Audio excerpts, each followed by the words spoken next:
Hoje, você não precisa gastar rios de dinheiro para colocar em prática os seus projetos, sejam eles o seu curso online ou até mesmo o seu podcast.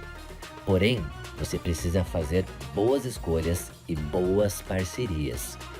Nessa escolha e nessa parceria é necessário ter uma boa assessoria, ou seja, um estudo aprofundado, onde essa assessoria, essa equipe especializada venha pensar com estratégia aí o seu crescimento, a fim de que você venha alcançar o seu objetivo, ou seja, o sucesso do seu produto.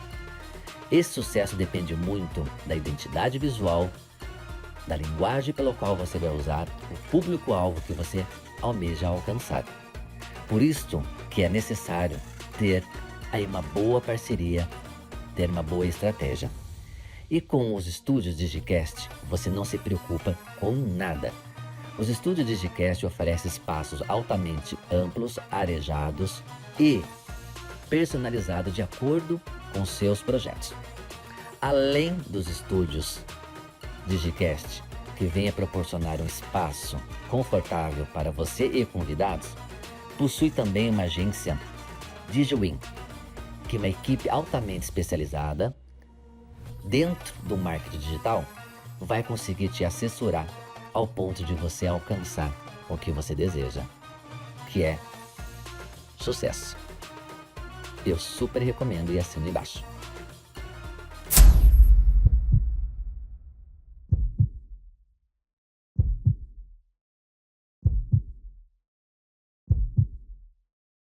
Olá, Habibits, está no ar mais um episódio aqui do nosso Shakeflix e hoje é especial. Hoje nós temos aqui a participação de duas pessoas, duas convidadas, que vai instruir. Nós vamos fazer aqui um comparativo, não no sentido pejorativo, mas um comparativo entre as duas culturas, a cultura árabe e a cultura brasileira. Hoje nós vamos falar sobre gastronomia, até trouxe aqui um pão árabe e um pão francês. Pelo menos aqui no sul, a gente fala pão francês, né? E também, depois eu mostro outro item gastronômico que eu trouxe, que com certeza você vai fazer em casa e vai gostar quando bater aquela vontade louca de comer um doce.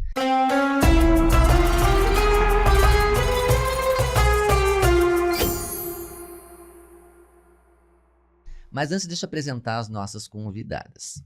Primeiro, seguindo aqui o sentido da mesa, vamos então contar com a participação da psicóloga e especialista em sexualidade humana, vamos dizer assim, que é a Carol. Obrigado, Carol, pela participação. Pelo convite. Nós que agradecemos. A Carol vai falar um pouco a respeito da como que as brasileiras e até mesmo nesse bate-papo desprendido de como as muçulmanas também enxergam a sua sensualidade, a sua sexualidade, o poder feminino na sociedade moderna, né? E também nós temos aqui a participação de uma nutricionista, a Lari, Oi. que também vai falar um pouquinho das propriedades, essas combinações. Por quê? Porque não basta apenas você querer mudar de país ou querer se infiltrar, vamos dizer assim, numa outra cultura, em especial a cultura árabe, se você não souber onde está pisando. Então entra a questão da alimentação, né? Quem aí em casa, já que mora fora do Brasil, que deve estar assistindo o vídeo através aqui do YouTube, e que em algum momento falou assim, nossa, sonhei, eu acordei de madrugada, até mesmo as pessoas, as brasileiras que fazem uma dieta e que precisam eliminar temporariamente o uso, por exemplo, do feijão. Fica um tempo. E acorda de madrugada, parece que sente o cheiro do feijão que está sendo cozido. Então, por que isso acontece? Né? Então, a gastronomia influencia bastante nessa questão do choque cultural. Então, a gente vai bater uma conversa legal, um bate-papo, bem bacana. Então, não sai daí, fica até o final. Já se inscreva, curta, compartilhe. E lembrando também que o Shakeflix está no Spotify. Tá? Se você estiver no trânsito e não pode assistir, então no Spotify você consegue até mesmo acompanhar aqui os episódios inéditos do Shakeflix. Obrigado, meninas, mais uma vez. Tá? Obrigada pelo convite. Pela participação. Então vamos começar falando de como as brasileiras elas enxergam a sensualidade, a sexualidade feminina. Vamos primeiro entender essa parte do corpo, né? Carol, assim, as brasileiras de uns anos para cá, houve aqui vamos dizer assim, aflorou muito essa questão da sensualidade e da sexualidade. Então, vamos dizer assim, seria talvez uma liberdade sexual que as mulheres acabaram conquistando, alcançando também, né?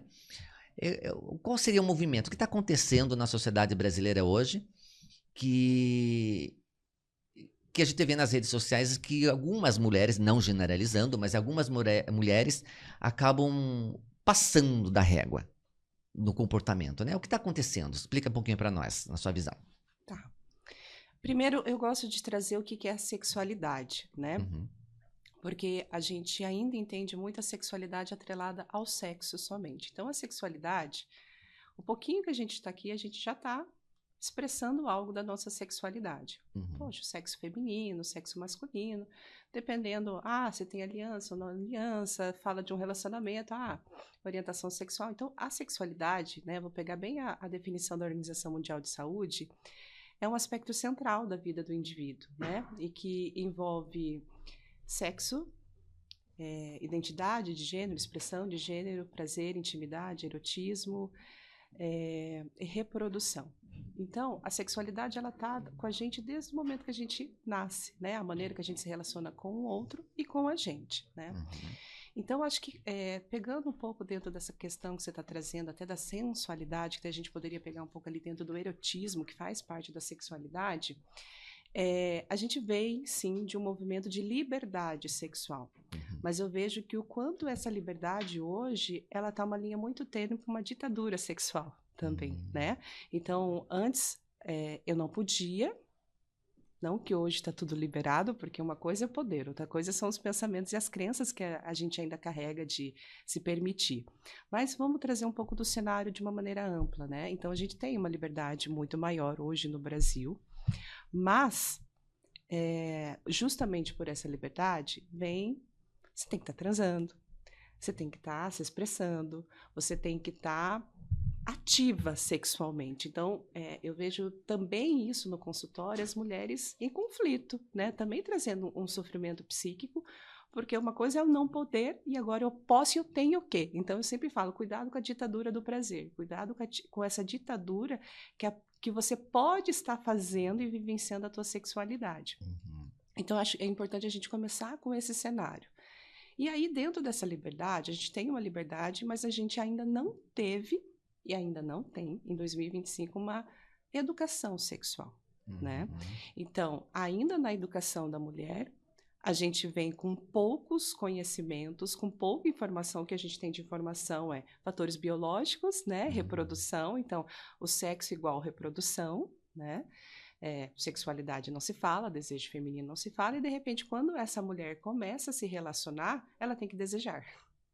Né? Sendo que o homem já é muito mais estimulado ao desejo desde cedo, seja com revistas, seja com conversas. A mulher, ela ainda é muito fechada nesse sentido. Mas o mundo lá fora está falando que eu tenho que desejar, o mundo lá fora está falando que eu tenho que transar, o mundo lá fora está falando que eu tenho que me mostrar. Então já vem dessa confusão, né? Quem sou eu sexualmente? E aí o que acaba acontecendo? A sexualidade acaba batendo na porta da mulher quando ela começa a se relacionar. E é o que eu acabo trazendo, né, um termo que ela não é um ser sexual, ela acaba se tornando um eu sexualizado, que é o prazer direcionado ao prazer do outro. Então parece que a minha sexualidade ela existe a partir que o outro aparece, né? A partir do desejo do outro. E aí fica essa erotização, né? Acabo, sim, me colocando como objeto de prazer do outro. Então, essa mulher ainda nem sabe o que é prazer.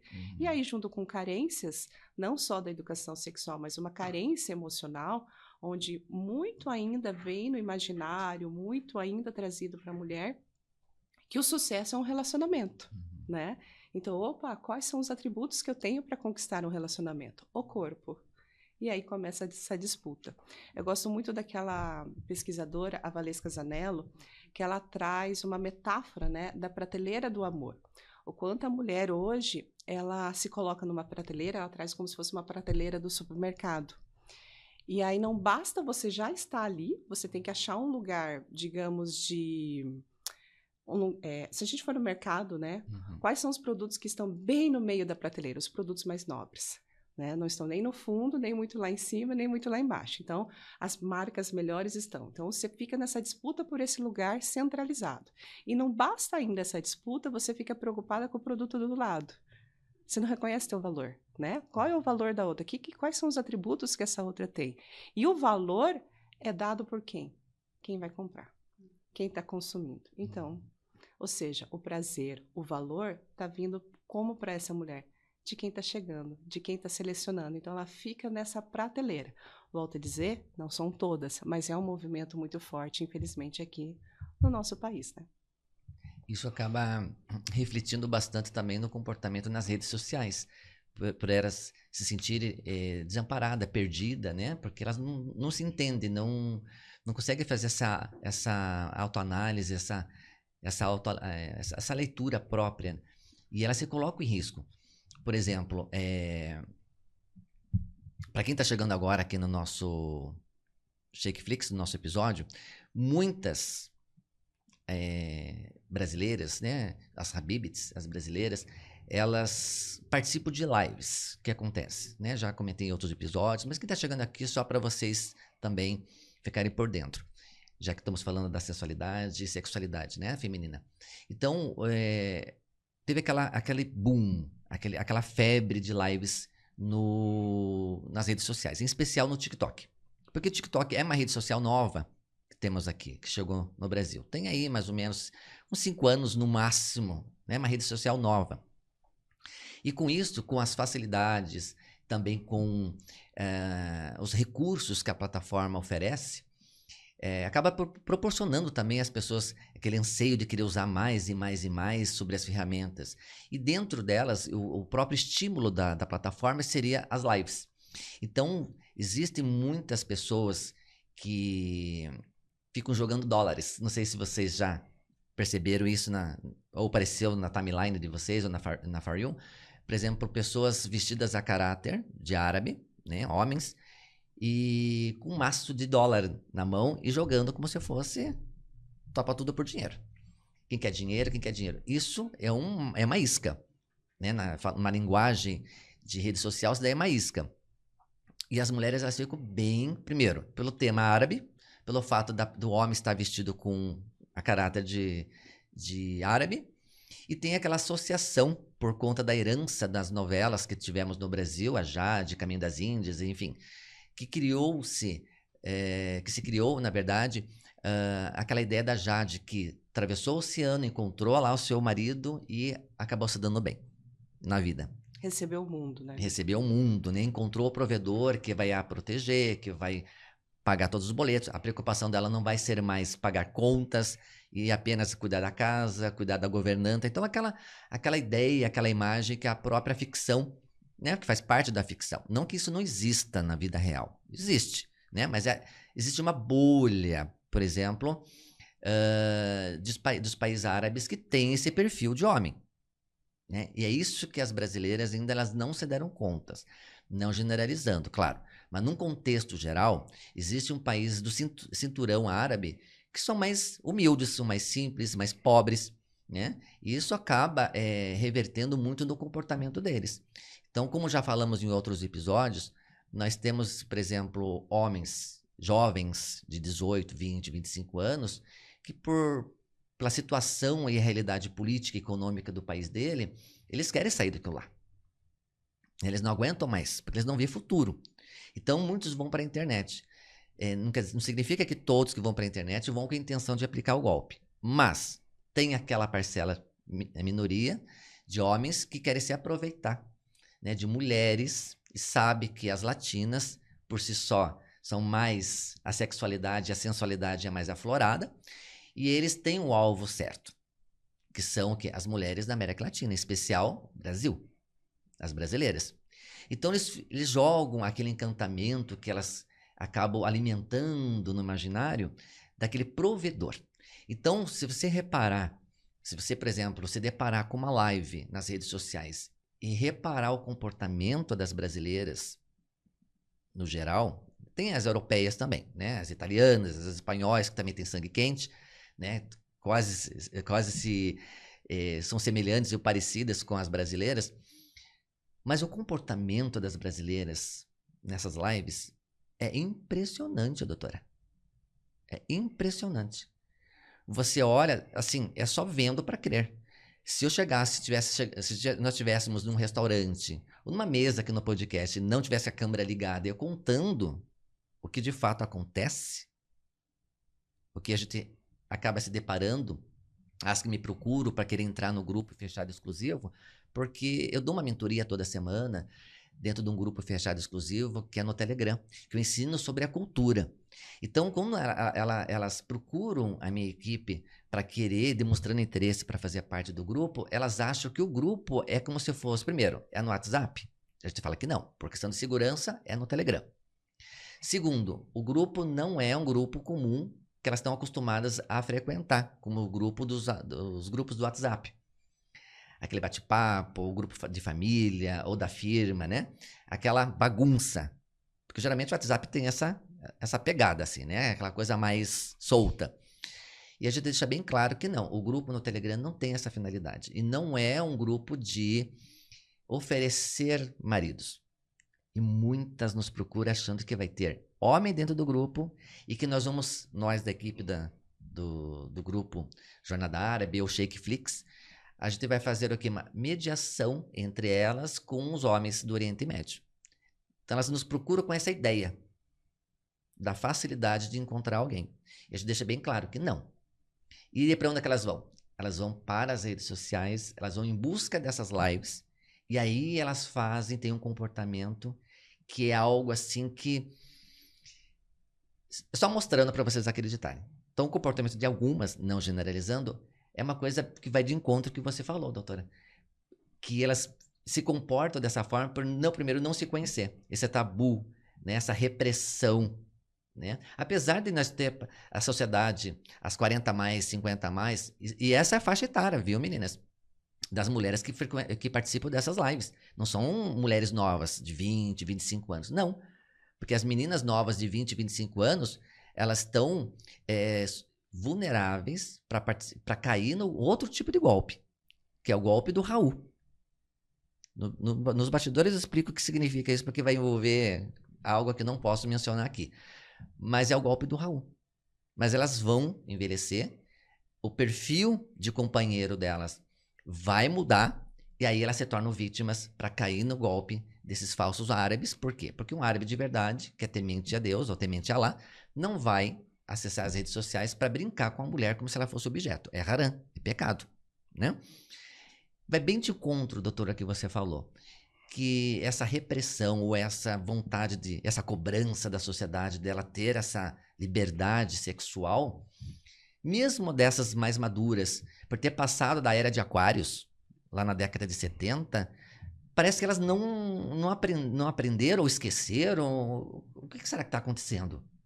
Ou seria, é um movimento, a sexualidade vai muito de encontro com o movimento da sociedade daquela época. Será que tem a ver com isso?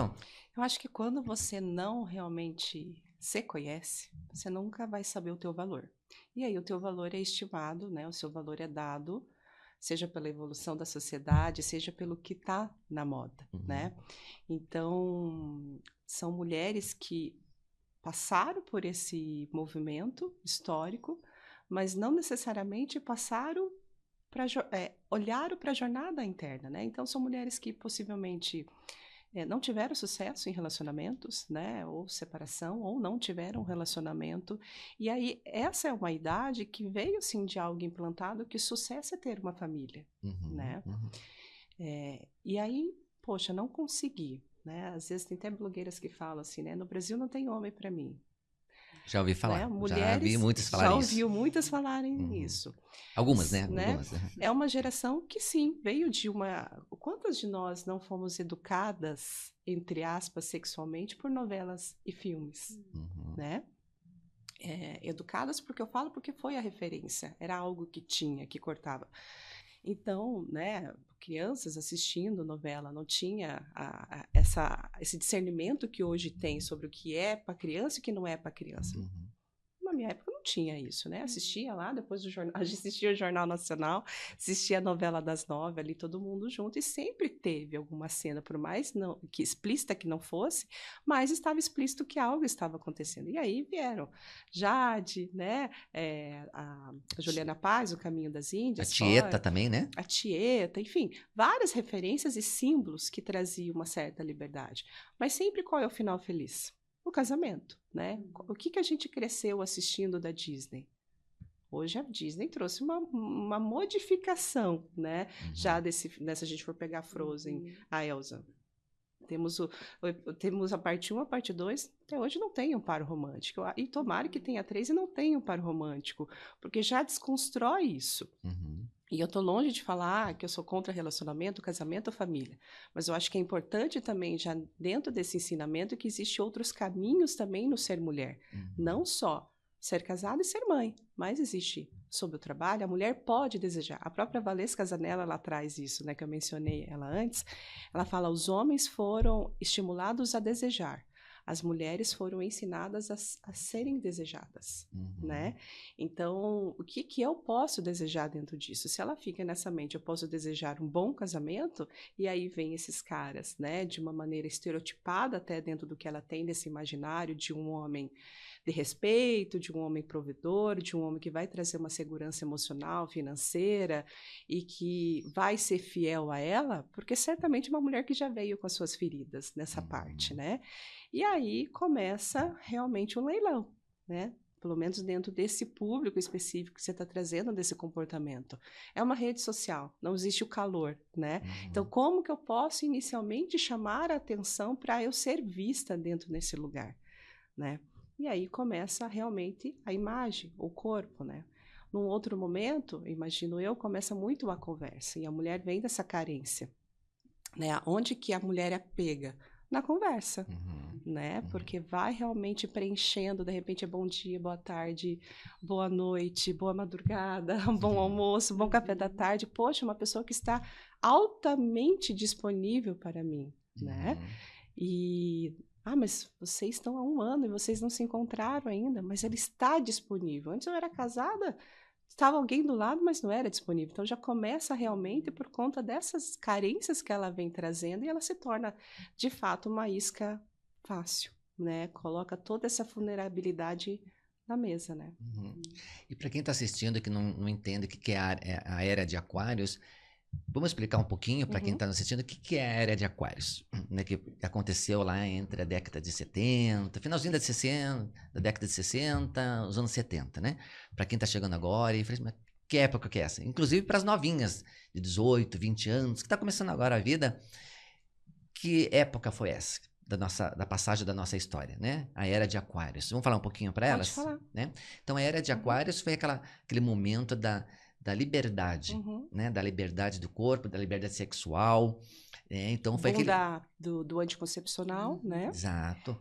Então, foi aquele momento, assim, que a humanidade, ela se deparou com aquela sensação da liberdade, né? E após isto, veio, na década de 80, vamos dizer assim, não podemos esquecer, que toda ação existe uma reação, né? Existe uma consequência. Então, na década de 80, por conta daquele período da década de 70, já na década de 80 começaram a aparecer as famosas doenças.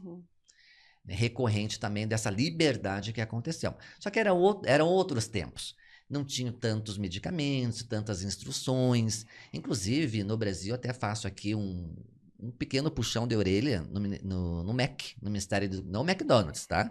No MEC, Ministério da Educação, no Brasil, que precisa haver mais ensino. Aí também chama a atenção das famílias, porque as famílias também têm essa parcela também de responsabilidade, vamos dizer assim, que é para inserir mais essa questão da educação sexual na escola. Hoje é um tabu. Ainda é um tabu. É um problema. Além de ser um tabu, acaba se tornando um problema para a escola, para os professores, para toda a classe que trabalha com a linha da educação. Ai do professor, vamos supor, vou usar aqui um exemplo de ciências ou biologia, né, que está voltado mais nesse mundo. Aí do professor de ciências e biologia, se ele pegar ali dentro do conteúdo programado e falar sobre sexualidade humana, e se essa criança, adolescente, chegar em casa e falar, ó, o professor falou sobre, nós tivemos a aula de hoje de ciência ou biologia foi falar sobre a parte da genital, feminina ou masculina. Cria-se um problema gigantesco, que a família não aceita. A família, como assim? Como assim que o professor está falando sobre isso? Para minha filha ou para o meu filho? Como se isso fosse uma erotização, né? E como eu trouxe no início, a sexualidade ela inicia já do momento que a gente nasce, né? Porque ela está no afeto, ela está no carinho e depois, né, na apropriação dos nomes, né? A criança começa a perguntar: o que é isso? É o pé, né? Qual é o nome disso? E ela vai fazer igualmente com a parte íntima dela. E aí vem o tabu dos pais, já começa ali, né? Quantas mulheres crescem, eu pego muito no pé disso, quantas mulheres crescem e chamando a sua parte íntima de vagina e não de vulva, né? A vagina ela faz parte da vulva, né? Então ela já resume a parte íntima como um lugar da penetração, digamos, né? Então também já entende que o sexo é só a penetração. Então novamente essa coisa, a questão do prazer relacionado ao outro. Então eu acho básico da educação, né, você nomear da maneira correta. Se a professora, numa aula de biologia, trazendo as partes do corpo humano, ela nomear, né, de vulva, pênis, e a criança chegar falando aquela que fala pepeca, né, que fala piu-piu, vai chegar em casa falando esse nome, nossa, dependendo do nível de silenciamento que é esse tema dentro de casa, vai criar um caos dentro da escola, né? Então, olha que coisa simples, mas que tem um impacto muito grande, né, nessa mulher que vai realmente sendo, ela como eu falei, ela é muito silenciada esse assunto nela, e de repente ela começa a namorar, agora você tem que desejar. Qual é a maior queixa das mulheres hoje, pelo menos no Brasil? É a falta de libido. Não entende realmente o funcionamento da sua libido, do seu desejo. E eu acho que até um recado para os pais, né? A criança, ela não tem o erótico, né? Como eu trouxe lá os componentes que fazem parte da sexualidade, existe o erotismo. O erotismo ele só vai começar a fazer parte lá na fase da adolescência, né? Começam os hormônios, começa uma relação, uma interação com o meio, e você vai começar a entender o que é esse erotismo. A criança não tem o erótico. O olhar erótico é do adulto. Sim. O toque que a criança faz no corpo dela é uma exploração como ela faz de qualquer coisa da casa dela. Mas a maldade, né, o peso é do olhar do adulto. Do adulto. E aí entra a responsabilidade, mais uma vez, da família. O peso da família, né? E não criticar, e não julgar ali o trabalho da escola.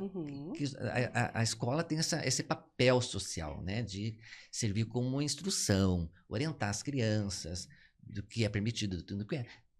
Está na fase de crescimento e na construção da personalidade ali nesse momento. Agora, se a família transforma a escola, a instituição, a escola, como refém, vira no que está virando hoje a sociedade brasileira. É essa bagunça que está virando. Porque a criança ela cresce sem saber o que está acontecendo, sem nenhuma instrução, acaba se tornando, muitas vezes, uma pessoa vulnerável, porque coleguinha sabe um pouco mais, porque aprendeu com... Sabe sei lá, com quem, aonde, né? E aí acaba repassando aquilo. Então a criança acaba confiando mais nas coleguinhas do que na própria família. E tem um paradoxo, porque a família que reprime essas crianças e que ergue o tom da voz com a escola, porque não quero que fale isso, ou vou, até mesmo com ameaça com o professor, porque você fez o seu trabalho certo, seguindo a metodologia, né, ali do livro didático, mas não concordo por estar falando isso dentro da sala de aula para minha filha, para o meu filho, porque eu vou te processar por isso, porque já vi casos assim. Isso é inadmissível. Um professor não puder fazer o seu trabalho de professor, que a educação é a base da pirâmide, educação, segurança e saúde é a base da pirâmide de qualquer sociedade. Se essa perna da pirâmide, a base, estiver corrompida, o que vai ser do futuro? essa bagunça que vai acabar estourando lá na frente, porque essas crianças hoje que estão sem instrução alguma, sem orientação por parte da família e até mesmo da escola, porque a escola virou refém das famílias, elas vão para a internet, vão se deparar com esses golpistas na internet, que vão ver a parte vulnerável dessas mulheres e que, por sua vez, vai tirar proveito disso, ou financeiro, ou alguma coisa, que é isso que está acontecendo, meninas. Muitas brasileiras maduras, de 40, 50, 60, até 70 a mais. As de 70 a mais estão fazendo empréstimo consignado para mandar dinheiro. Ainda estão acreditando nesse modelo de família, desse amor, tentando... Esse amor idealizado, romântico, né? Romântico. E elas não conseguem, por exemplo, se colocar no lugar. Falar assim, nossa, eu já sou uma mulher vivida, madura, não criticando que as pessoas hoje têm o direito de amar, independente da idade que venha a ter, né? 70 a mais, né? Acho lindo isso.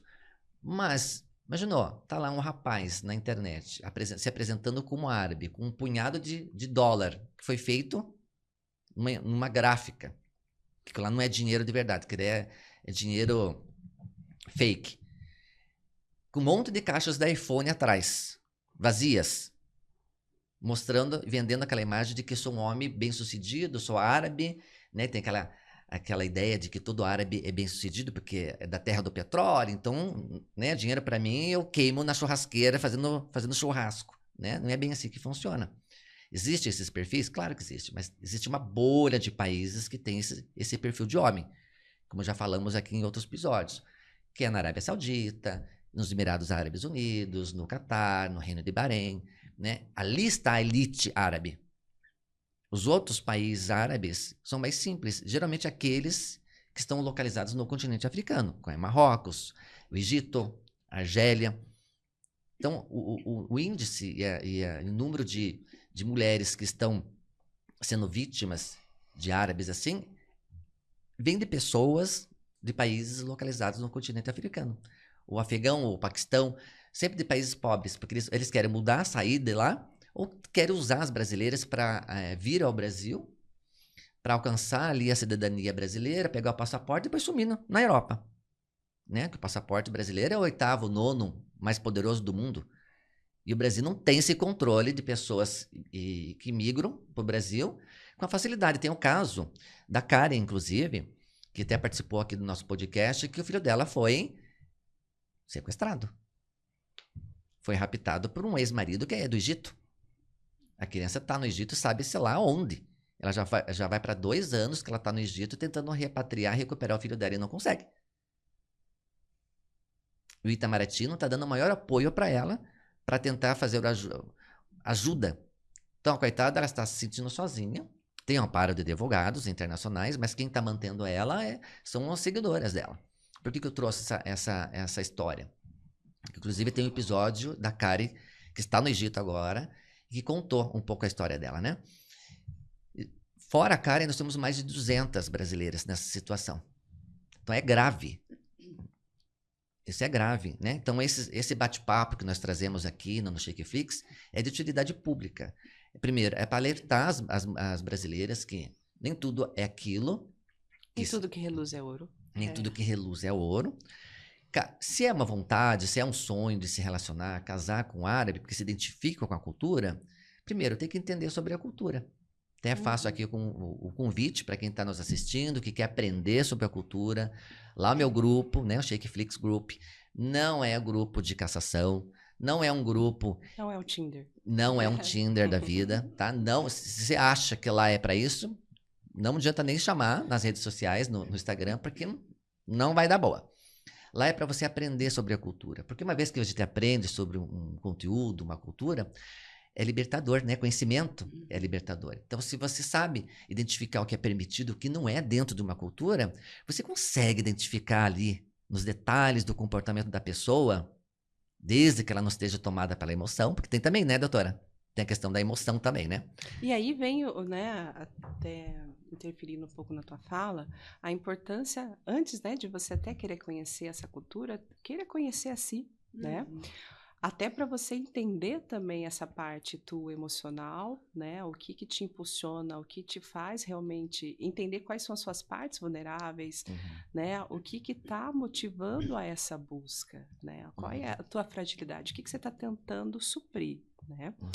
Como você disse, não há nada de errado a busca pelo relacionamento ou se atrair por tal cultura, Uhum. né? Mas realmente por que né, você está se atraindo? O que está te levando a mudar de crença, a abrir mão, como você trouxe no início, na introdução, não é só uma mudança de país ou uma mudança no cartório, né? Seu Uhum.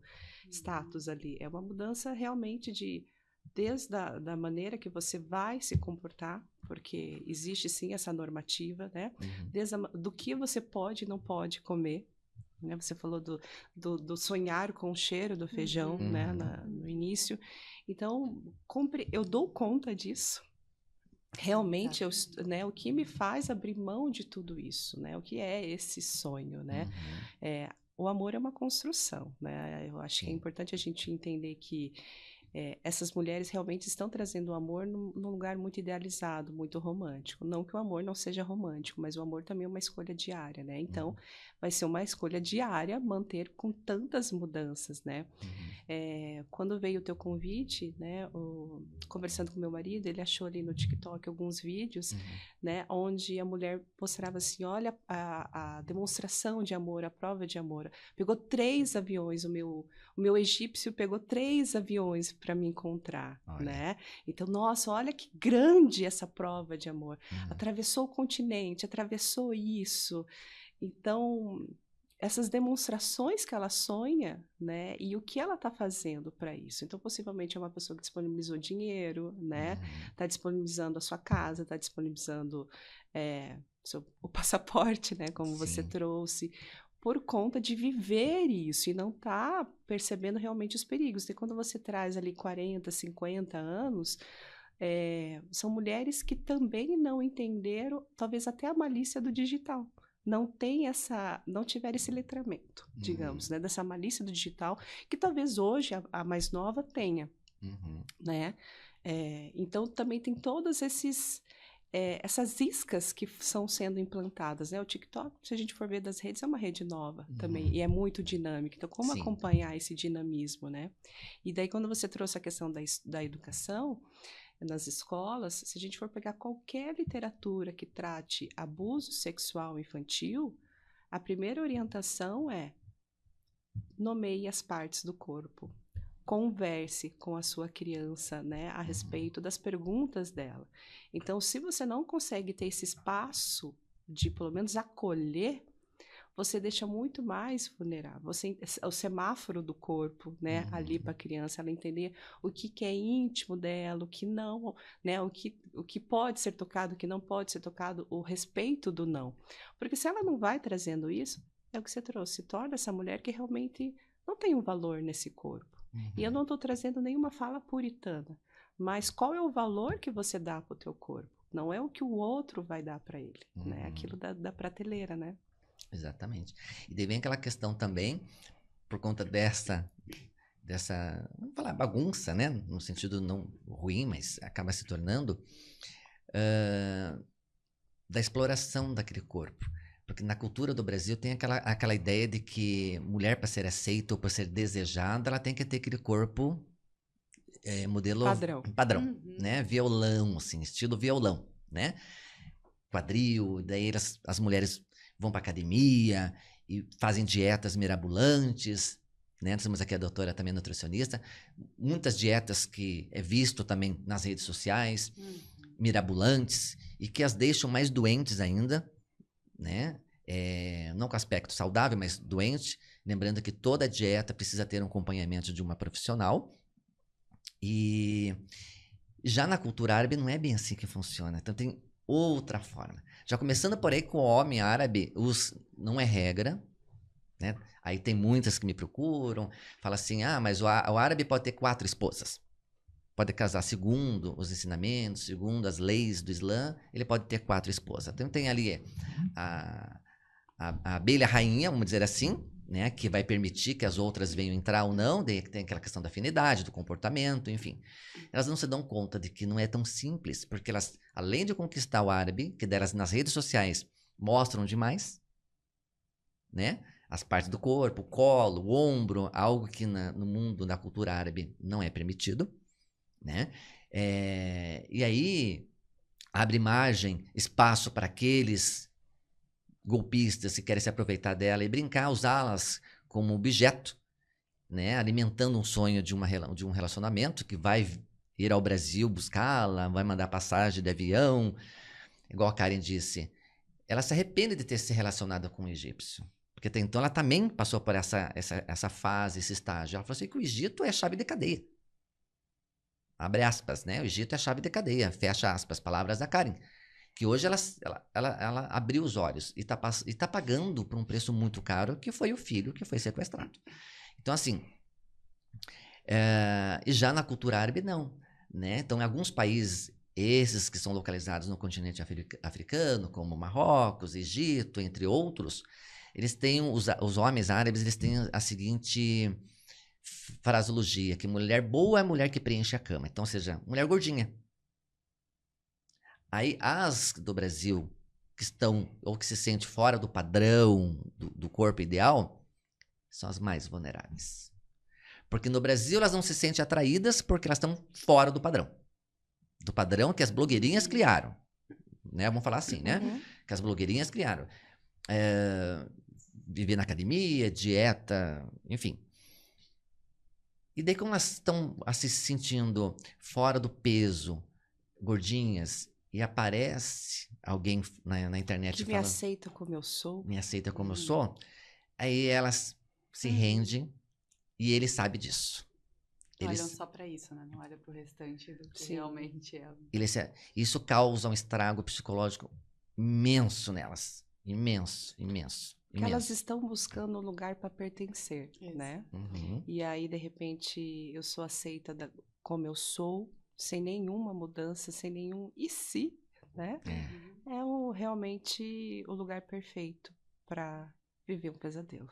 Pesadelo. E muitas delas eu acho que passam a vida inteira falando da experiência com relação ao corpo, né? Das mulheres que procuram fazer uma dieta ou modificar o corpo, elas passam muitas vezes a vida inteira em torno, né, de emagrecer, de buscar uma perda de peso para ser aceita. Para ser mais aceita, porque o valor está atrelado ao corpo, como você trouxe.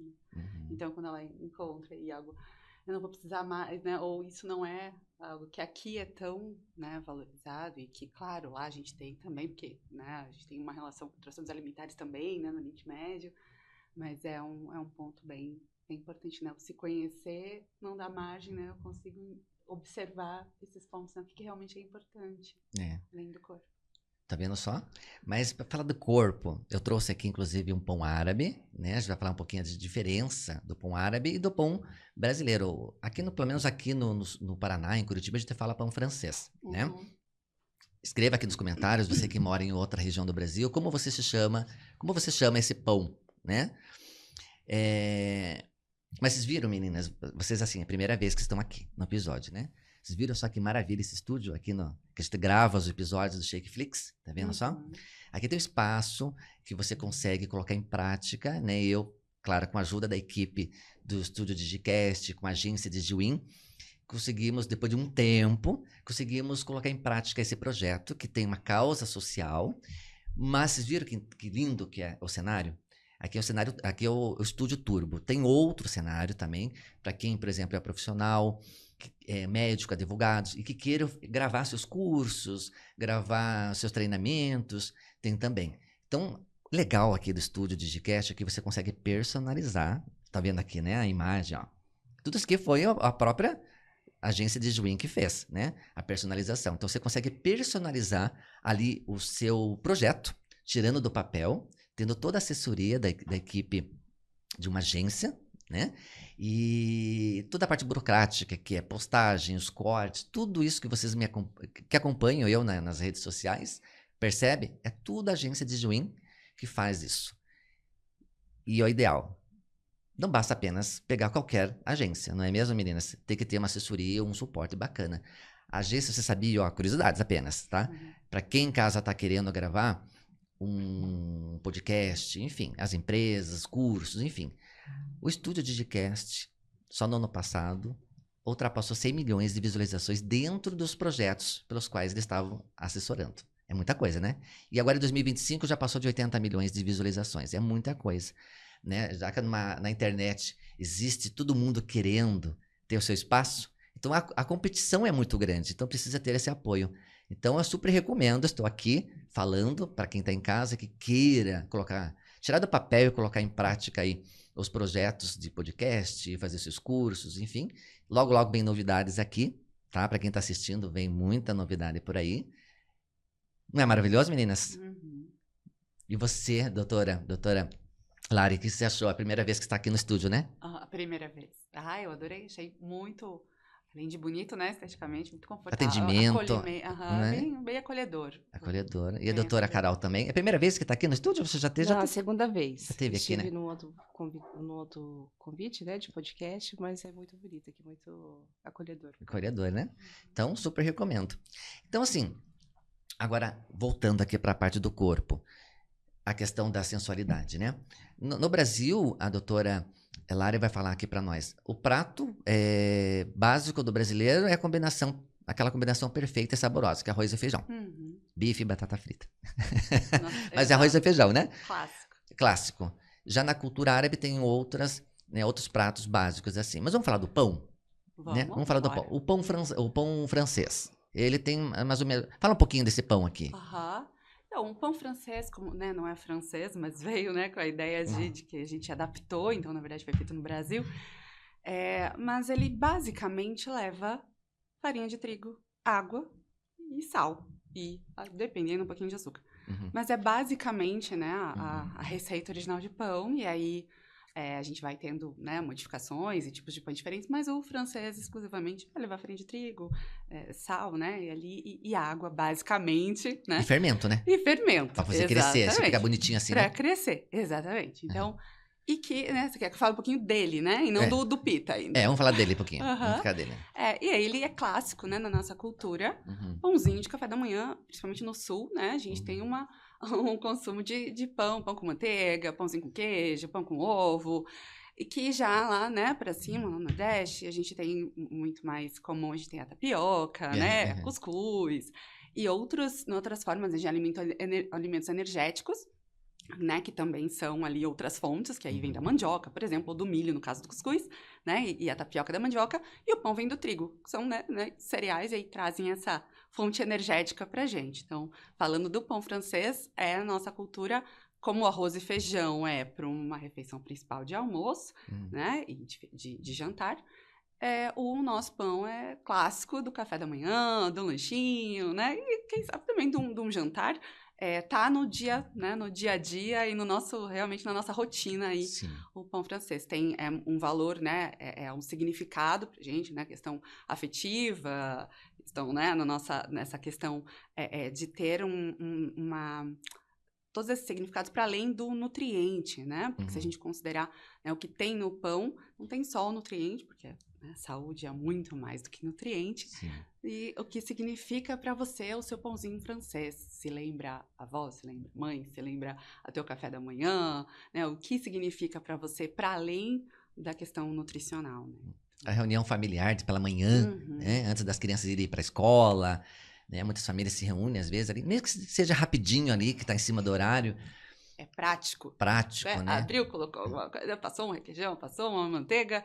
É prático, um pãozinho na chapa, né? Que é muito, né, comum também aí em São Paulo. E aí ele vai ter você consegue adaptar e fazer diversas receitas e de uma forma prática, né? Com o pão. Então, o pão é a nossa, né, o nosso dia a dia e realmente a facilidade, a praticidade e a cultura, né, e o afeto, e tá aí na nossa vida, né, tanto ocidental que aí oriental, né, de uma forma, um formato um pouquinho diferente. Aqui do pão francês, no caso, se você colocar margarina, às vezes vem a questão da sensação, da afetividade, vai de novo naquela ideia da família margarina. Né?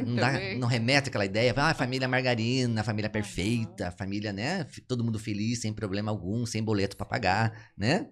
Então, é incrível, né? O cérebro é uma coisa meio incrível, né? E agora o pão árabe. Ó, até trouxe aqui, ó. Ele é diferente, ó. Aham, e aí Ó. o formato, né, ele é achatadinho ali, mas Uhum. em composição é praticamente a mesma coisa, assim, Uhum. é muito próxima de farinha de trigo, né, e a gente tem às vezes um trigo um pouquinho diferente lá, né, no Oriente, mas que a água, o fermento, e aí a gente vai ter um formato achatado, a forma de assar, né, e muitas vezes os tipos de formas diferentes, mas que a qualidade e a parte nutricional é muito próxima. Talvez vai ter uma diferença de fibra mínima ali, mas que ele traz também uma fonte de alimento energético, mas vem do trigo. Né? Então, a gente vai falar, tem a mandioca, tem o milho, tem o trigo, todos esses trazem, né, energia, Uhum. e aí o que muitas vezes traz um pouquinho de um terrorismo nutricional sobre o carboidrato, que é o nutriente que está dentro, né, ali naquele alimento, que a gente não come carboidrato, ninguém come carboidrato, mas você fala assim, o que eu comi? Eu comi... Não, você comeu pão, você comeu, né? Uhum. E que também traz o significado que lá na cultura árabe traz muito mais relacionado a hospitalidade, a reunião, a, né, comer em família. E aqui também, né, no Brasil, mas que lá tem essa parte, né, religiosa também está relacionada e o pão pita, ele está em todas as refeições, né? Muitas vezes o pão francês aqui também, mas o arroz e feijão ele ganha ali na hora do almoço, né? Mas Uhum. o pão pita ele acompanha, né? Ele acompanha as principais É, refeições, tipo, né? na refeição árabe, E é corta-se, né? rasga com Rasga a assim, mão, ó, né? né? Aham. Claro, né? Turma da internet que vai me julgar, né? Ai, não limpou a mão. Gente, tem um álcool Ele passou aqui, álcool na tá? mão. Então, assim, né? Então não me julguem. Então você rasga o pão, daí você coloca nas E toalhadas, né? Então, são refeições. é um ritual, né, também. Uhum. E só que pela composição e pelo que tem no pão e o que ele fornece pra gente é energia, principalmente, Parece que né, nem que é o tem fermento, carboidrato. né? Porque ele não, ele é fininho, né? Aham. Eu acho que ele não tem fermento, ou se não me engano ele tem, mas ele Bem é baixo. achatado, e aí é achatado, ele A tem fermentação do próprio trigo, talvez. porque tem, se a gente, né, pensar assim, claro, cada fermentação, e tem até fermentação lenta, né, vários tipos de pães.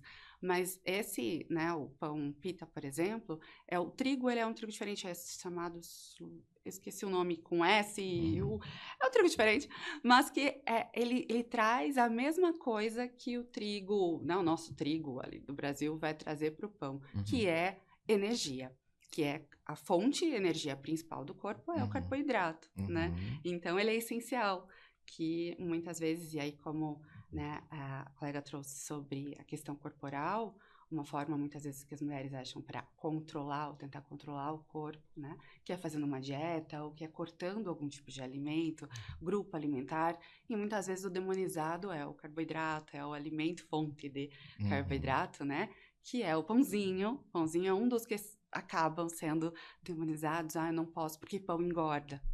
E aí a gente traz né, desmistifica um pouco de que não, pão não engorda. O que Uhum. engorda é excesso de pão, Uhum. né? Então, Uhum. assim, como que é se a gente pensar em contexto, em quantidade e em frequência? Uhum. Qual é o contexto que eu como meu pãozinho? Tanto o pão pita quanto o pão francês? Em que contexto que eu tô? Qual é a quantidade que eu como, né? Como, eu aprecio, ou eu como vários no automático sem perceber, porque realmente, né, tô mais ansiosa, ou porque eu acho que eu não devo comer, e aí tudo que eu penso que eu não posso, o valor daquilo aumenta para mim.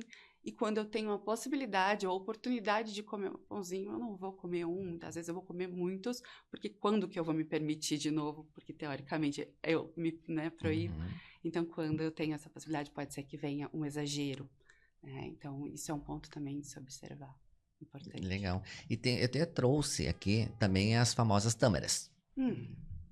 Delícia. As tâmaras. Até eu procurei fazer algo diferente, que é algo que funciona pra mim, tá, meninas? Quando bate aquela vontade louca de comer doce, chocolate, enfim, né? Tô tentando desmamar do açúcar, mas não está fácil. Não tá fácil. E o que que eu faço? Eu pego tâmaras, pra quem não conhece tâmaras, essa parte marrom, né? O que que eu faço? Eu coloco morango.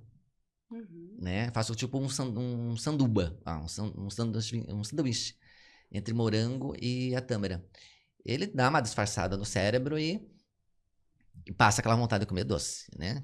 E a tâmara, na cultura árabe, tem aquela ideia de... O árabe, quando oferece, quando você vai na casa de um árabe, ele oferece tâmaras, que é símbolo de prosperidade, de fartura, de sucesso, enfim, né? De dinheiro, né? Porque cultura árabe, né? Muito, muito ouro, inshallah.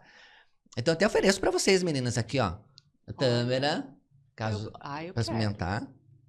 Eu Doutora quero, Carol, experimenta para você ver. Já comeu tâmara com Adoro. morango? Com morango, não. Não? Hum. Experimenta e veja se é boa, se é bom.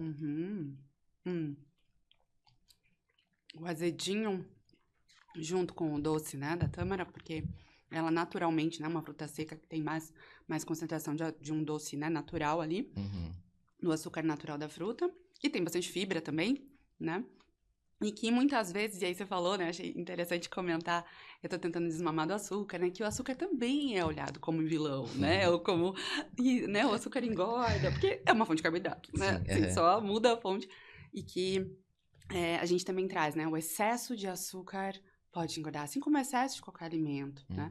Mas que o açúcar em si, né, a quantidade, então, contexto, quantidade, frequência, né, novamente, o açúcar não tem a possibilidade de engordar, né? Tanto é que eu comeria um pouquinho de açúcar e automaticamente engordaria, né? Mas não. Agora, o que me faz ter um excesso, né, um consumo excessivo de açúcar? Se é, por exemplo, a tua vontade é de qualquer coisa doce, pode ser que seja, eu tô mais ansioso, eu tô com alguma questão emocional que eu vou buscar meio no automático, numa questão mais urgente, mas não específica.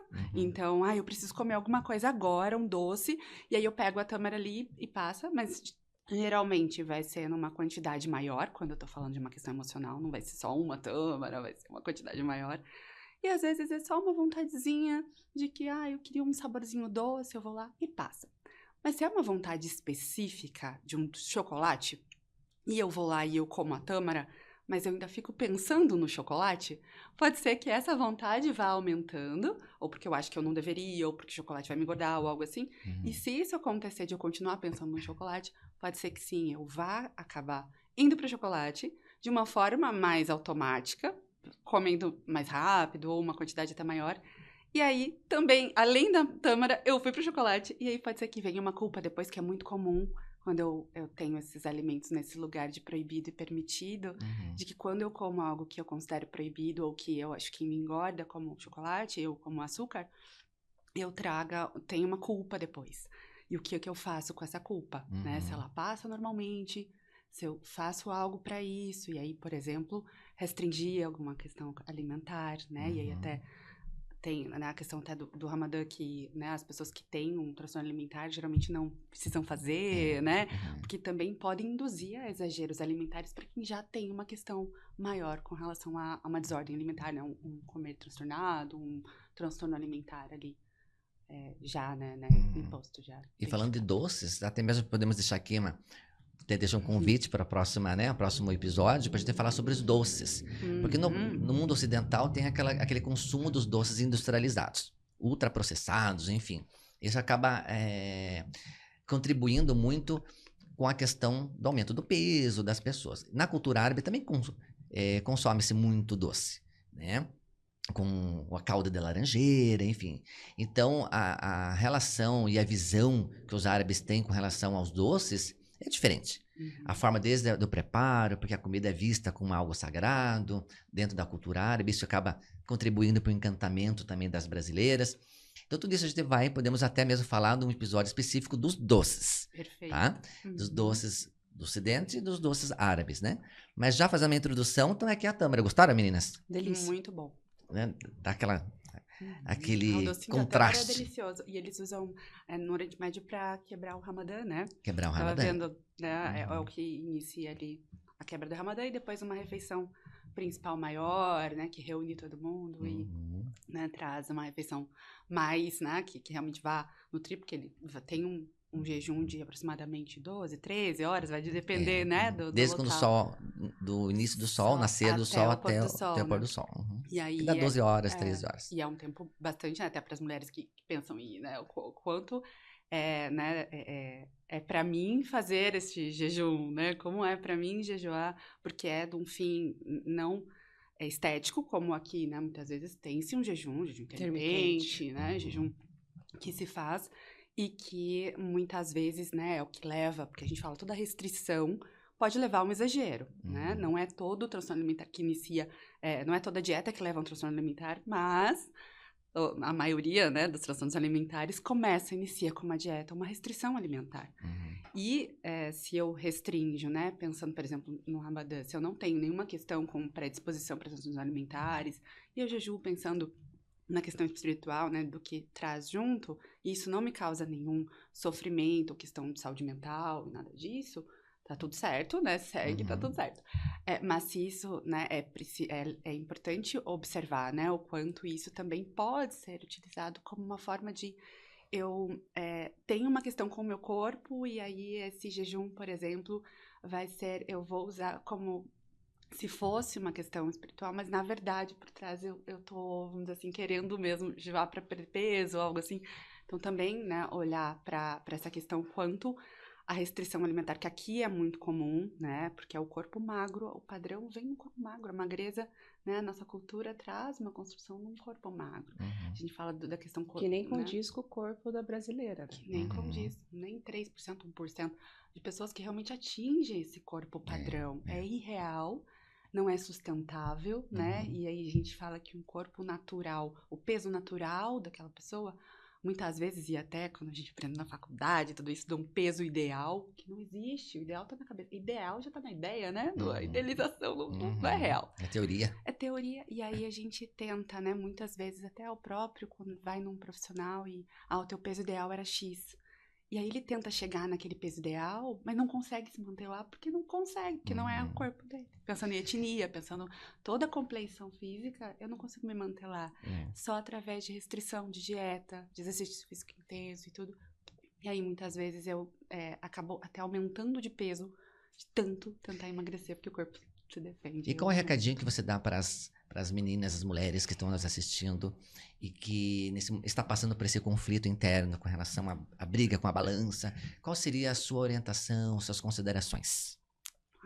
Primeiro momento, assim, eu acho que vai muito de encontro, que a colega falou sobre a questão do se conhecer, da questão de olhar para que eu quero emagrecer, por exemplo, a mesma coisa do por que eu quero, né, me relacionar, porque eu quero perder peso, ou porque eu tô procurando, muitas vezes é porque eu acho que eu vou ter mais valor se eu perder peso, né, porque muitas das minhas pacientes vêm nesse lugar de que eu tenho, o meu valor tá atrelado ao meu peso, então se eu perco peso eu tenho mais valor, e assim também identificar em si, né, quem sou eu para além do meu peso? Toda essa questão, né, qualidades e questões para além da aparência, isso é importante, mas primeiro que uma restrição alimentar ou fazer uma dieta que tem uma perda de peso intensa ou rápida não se mantém, né? Qualquer dieta restritiva, você pode chegar ali ou fazer algo rápido, perda de peso, mas muito se perde em músculo, em água, de realmente desidratar e não ter realmente uma perda em gordura, porque emagrecimento é perda de gordura, ganho de massa muscular, não perda de peso, né? O peso na balança, a gente tem a composição de várias questões aí, né, desse peso, né? Então, perder-se um peso rápido pode gerar muito efeito sanfona, que é aquele famoso efeito sanfona. Eu perco peso e aí logo depois eu recupero. E muitas vezes ela entende como isso sendo um fracasso dela mesma. Porque eu tentei seguir uma dieta que não deu certo, porque eu não consegui seguir do jeito que era para seguir, por exemplo. Eu não deixei de comer tal coisa, eu fiz errado, eu vou conseguir... Na próxima semana eu vou fazer melhor, né? Eu começo na segunda, eu vou até segunda, e até sexta, e aí agora não. Comer uma coisa que eu não deveria, então vamos fazer melhor na semana que vem. Vem a frustração. Vem a frustração. Né? Só que esse ciclo, né, ou esse método da dieta foi feito para dar errado, porque a restrição em algum momento vai acabar desinibindo, ou porque você tá uma questão emocional, porque aquele alimento está disponível, porque você gosta muito, ou porque tem essa dicotomia de afeto, me lembra a família, me lembra a reunião, me lembra toda a questão afetiva, o que significado para mim, e do outro lado a cultura ou a internet, ou quem tá trazendo essa crença de que engorda, e por que engorda? quem falou? Qual é a evidência? Realmente engorda? Quanto que a gente tá falando? Mas vem essa dicotomia. E aí ela fala, e agora? Eu como, não como? E aí ela come, fica culpada, chuta o balde. Já que eu comi o que eu deveria, então quer saber? Dane-se, vou comer um monte mesmo e segunda-feira eu começo de novo. E isso traz uma sensação de fracasso, traz uma culpa maior, uma insatisfação corporal muitas vezes aumentada. Então, a minha dica seria olhar para si, principalmente para a sensação de fome, de saciedade, interna, de reconexão. A quantidade. E a reconexão com o corpo. E aí vai de encontro com essa questão do corpo, da sexualidade, da sensualidade, mas também uma reconexão com o corpo, com sinais internos de fome, de saciedade, de sabor, de mastigação, de apreciar o momento, a experiência do comer, para além de nutrientes, né? Simplesmente aí quando você come uma quantidade que é suficiente para o seu corpo, seja percebendo a hora que o meu corpo traz o sinal de que preciso de energia, eu como a quantidade suficiente, eu percebo que é suficiente para mim, a tendência não vai me engordar. O que vai me engordar? Exageros, né? E é claro, sedentarismo, aí tem várias outras questões, né? Mas esse é um ponto que eu traria. Que legal. E a doutora Carol, quais seriam as suas considerações? Qual seria o seu recado para você dar para quem está nos assistindo? Bom, eu acho que deixar claro que nenhuma maneira, né, nenhum momento o intuito é uma culpabilização dessas mulheres que estão passando por essa situação, mas o objetivo é instruir e alertar, né? A sexualidade, ela está aí para ser vivida e a gente vive numa liberdade, mas entenda o que é essa liberdade. Primeiramente, entenda o que é a sexualidade, o que é a sua sexualidade, como é a sua conexão, né, com ela, se apropriar desse prazer, né, você trazendo sobre a própria questão da alimentação, quando chega nesse estado de sofrimento, a gente pode entender que o prazer foi embora. Quando chega nesse estágio de erotização, de sexualização, te garanto que o prazer também não está ali nesse corpo, o prazer não está ali mais nesse relacionamento. Então, o que eu deixo de alerta e de mensagem para todas as mulheres e quem está assistindo é: vá se conhecer, vá se olhar no espelho, vá entender sobre seus prazeres, sobre sua sexualidade, sobre as suas emoções, né? O autoconhecimento, como você trouxe, o conhecimento liberta. O autoconhecimento, então, cria asas. Então, e com essa mensagem positiva, de positividade, nós chegamos ao fim de mais um episódio. Em breve nós teremos quadros novos aqui no Shakeflix para trazer assuntos do cotidiano, da vida moderna para vocês. Então, a evolução é o caminho. Foguete não dá ré, né? Então, quero agradecer você que tá aí que nos assistiu até o final. Obrigado pela audiência, shukran. E até o próximo episódio.